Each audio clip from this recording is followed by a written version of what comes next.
Before we do that, we're going to go live to Good Morning Britain correspondent Nithya Rajan, who has the latest on that hideous and terrible knife attack that happened in Southport near Liverpool yesterday.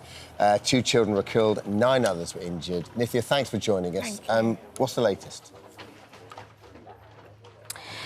Well, the latest is that 6 children and 2 adults remain in critical condition. Police are questioning a 17-year-old. They arrested him in the village of Banks, which is about a 15-minute drive from where I'm standing. The police are still trying to get their head round a motive. They've ruled out terrorism, but they say the motive for this horrendous attack remains unclear. It took place yesterday at Hart Street, which is just over my shoulder, at a dance class. It was a Taylor Swift-themed dance class. It was meant to be a fun start to the summer for the children here, and the dance class was fully packed. It was fully booked for 25 children, and I was just speaking to some of the mums that have been coming here earlier this morning to lay flowers, and they are in tears, shocked and horrified at what unfolded. It is just a tragic story. I couldn't believe what I was reading yesterday. It's completely harrowing, and as you know, you don't even have to be a parent to realise how horrific it is. What has the response been like from the community? Because it is terrifying.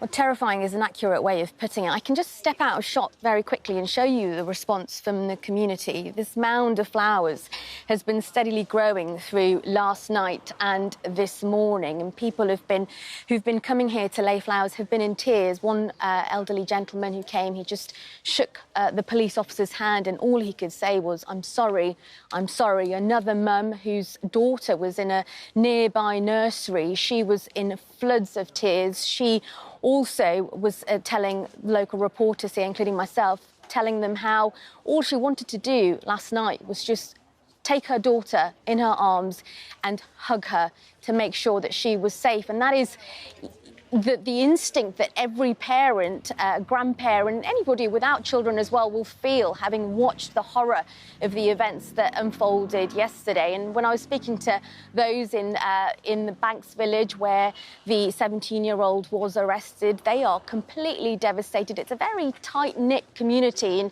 if you chat to the people there, you know, mums, dads, grandparents, in-laws, they all live within sort of 2 houses of each other. And as one neighbour was saying to me, everybody knows everybody, and really what they were telling me is they feel unsafe now, and that sort of bubble that starts with the summer holidays starting, the school holidays starting, they feel that's very much been shattered.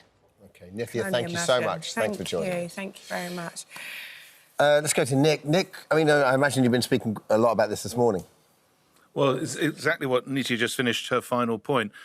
There will be hundreds of thousands, possibly millions of mums and dads taking their children to all sorts of summer camps this very week as all the school holidays kick in. And this was like a sort of summer camp in a community hall where it was Taylor Swift Day, and the girls aged roughly between 6 and 10 were going to have a lovely day and start their summer holidays. And I think it's exactly what Sir Keir Starmer said actually last night. This is beyond the worst nightmares of anybody who's ever been a parent.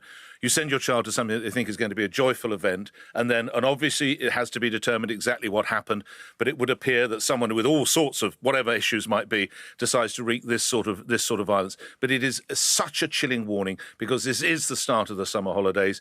2 little children aren't going to get through it. Others are seriously injured. And we ought to say, again, as mentioned in the report, tremendous bravery by people on the scene, with local police suggesting that it could have been even worse if a couple of adults, one of whom we understand is now fighting for their life, if a couple of adults hadn't decided to get involved. So horrific timing, terrific bravery, but much of the story is still yet to be told. Yeah, thanks, Nick. Doesn't bear thinking about.